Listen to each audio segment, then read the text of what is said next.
Do you ever have a day in math class where a kid raises his hand and then he asks the question, hey, how does this apply to my real life? And then it just gets me wondering, like, does a kid just sit in his room and think to himself, math is stupid, it has nothing to do with my life, and honestly, it will never affect me. Well, there's this one field trip my class took to Six Flags, and there's these three guys in a quad next to a pond, and one of the guys just screamed out, hey, come have fun with us, and a bunch of people started crowding around, including me.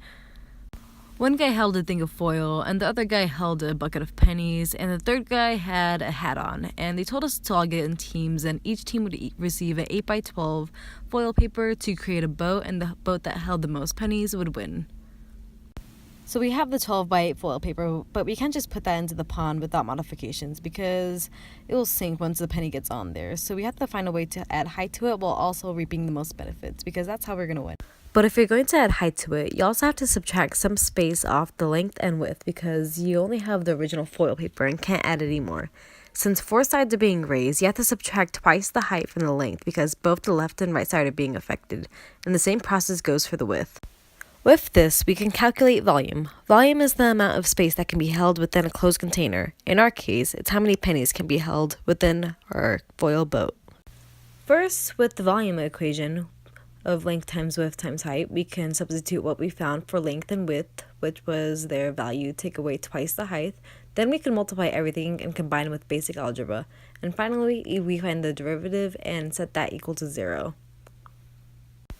If you haven't heard of a derivative, just imagine you're driving on a hill, but instead of following the curvature path, you go in a straight line. The derivative would be the rise or run of this straight path, or the slope. We need to find where the derivative equals 0 because these points represents the maximum or minimum points of a graph.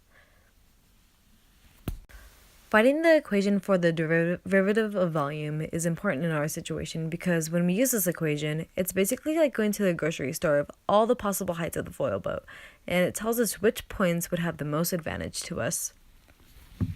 To find our x-axis values of our maximums and minimums, or the various heights that can be a contestant in our foil boat competition, we have to use the quadratic formula, which ends up with the values of 1.57 and 5.09.